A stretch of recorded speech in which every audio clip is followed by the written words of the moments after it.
दोस्तों, महाभारत में संवाद को बड़ा महत्व दिया जाता है। संवाद से अनेकानेक ग्रंथों ने जन्म लिया है। सबसे बड़ा ग्रंथ श्रीमद् भगवत गीता भी एक संवाद ही तो है। और लेकिन इस संवाद की एक शर्त होती है, श्रोता के कान अच्छे होने चाहिए और वक्ता का मुख और मन, क्योंकि जब तक अच्छा श्रोता नहीं होगा, वक्ता अच्छा होने का कोई लाभ नहीं। और जब तक वक्ता अच्छा नहीं होगा, तब तक श्रवण का भी कोई लाभ नहीं। और रही बात उद्दंडता की, तो उद्दंडता तो आज भी करते हैं लोग, अपने पूर्वजों की क्षमता पर संदेह भी करते हैं। और ये उद्दंडता उस समय भी होती रही है जिस समय रामायण और महाभारत जैसे ग्रंथ लिखे जा रहे थे। दुर्योधन को नहीं लगा था कि उससे ज्यादा शक्तिशाली कोई इस विश्व में है, या फिर जिनके साथ वो मिलकर युद्ध लड़ रहा है और जिनके साथ वह युद्ध लड़ रहा है, उन दोनों में उसकी सेना ही अपराजय है। उन्हें कोई नहीं हरा सकता, परंतु होनी बड़ी बलवान होती है। ऐसा ही एक वाकया वेदव्यास जी के साथ हुआ। अभिमन्यु के पौत्र ने कुछ ऐसा किया। अभिमन्यु के पुत्र राजा परीक्षित थे। राजा परीक्षित के बाद उनके लड़के जन्मेजय राजा बने। एक दिन जन्मेजय वेदव्यास जी के पास बैठे थे। बातों ही बातों में जन्मेजय ने कुछ नाराजगी से वेदव्यास जी से कहा, जहां आप जैसे समर्थ थे, भगवान कृष्ण थे, पितामह भीष्म थे, गुरु द्रोणाचार्य थे, कुलगुरु कृपाचार्य थे, धर्मराज युधिष्ठिर जैसे महान लोग उपस्थित थे, फिर भी आप महाभारत के युद्ध को रोक न पाए और देखते देखते अपार जनहानि को आपने होने दिया। यदि मैं उस समय होता तो अपने पुरुषार्थ से इस विनाश को होने से बचा लेता।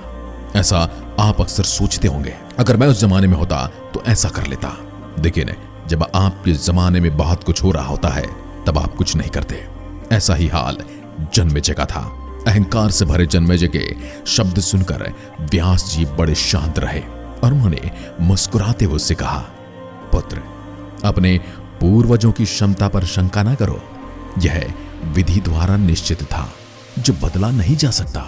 यदि ऐसा हो सकता तो श्री कृष्ण में ही इतना सामर्थ्य था, कोई युद्ध को रोक सकते थे। लेकिन जन्मेजय अपनी बात पर अड़ा रहा और बोला, मैं इस सिद्धांत को नहीं मानता। आप तो भविष्यवक्ता हैं, मेरे जीवन की होने वाली किसी होनी को बताइए, मैं उसे रोककर प्रमाणित कर दूंगा कि विधि का विधान निश्चित नहीं होता है।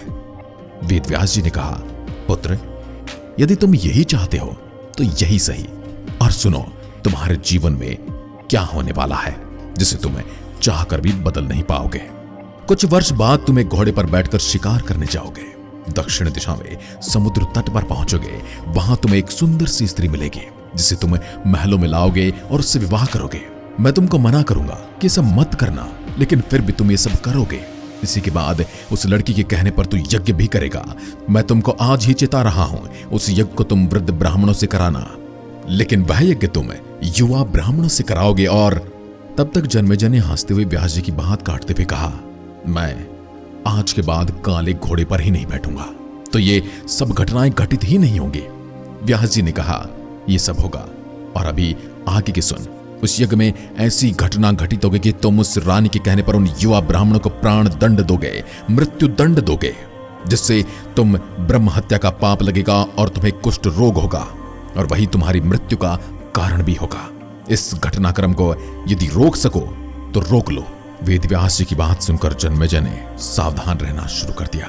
एहतियातवश शिकार पर जाना ही छोड़ दिया। परंतु जब होने का समय आया तो उसे शिकार पर जाने की बलवती इच्छा हुई। उसने सोचा, काला घोड़ा नहीं लूंगा, पर उस दिन उसे अस्तबल में केवल काला घोड़ा ही मिला। तब उसने सोचा कि मैं दक्षिण दिशा में नहीं जाऊंगा, परंतु घोड़ा अनियंत्रित होकर दक्षिण दिशा की ओर बढ़ने लगा और समुद्र के किनारे जा पहुंचा।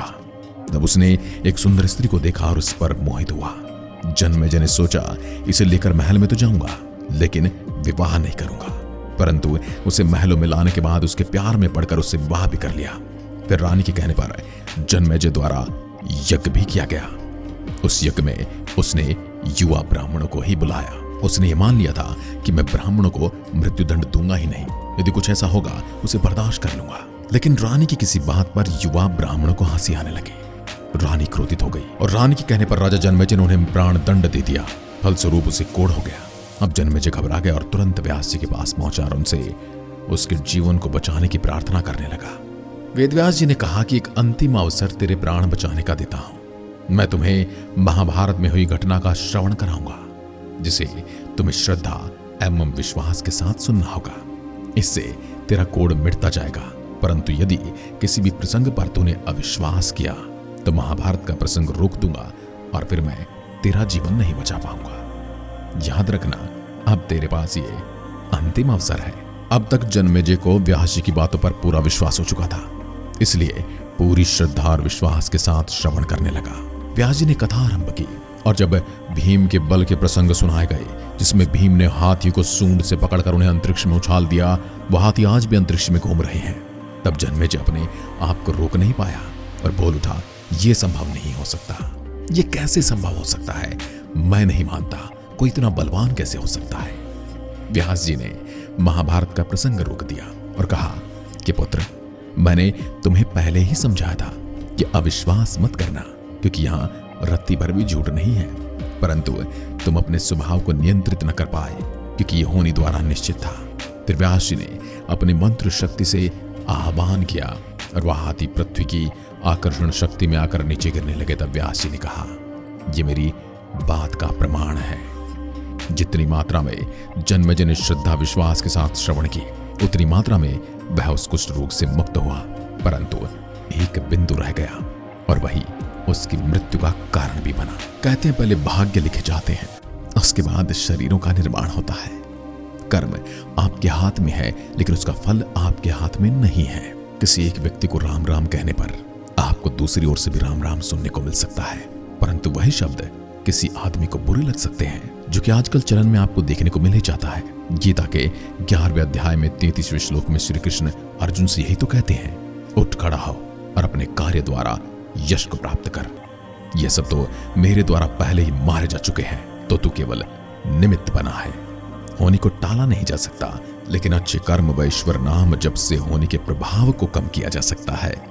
अर्थात रोग आएंगे परंतु पीड़ा नहीं होगी। रास्ते में रुकावटें आएंगी मगर उन्हें पार करने की क्षमता भी मिल जाएगी। दुखी हो गए तो सुख का मार्ग भी खुलेगा।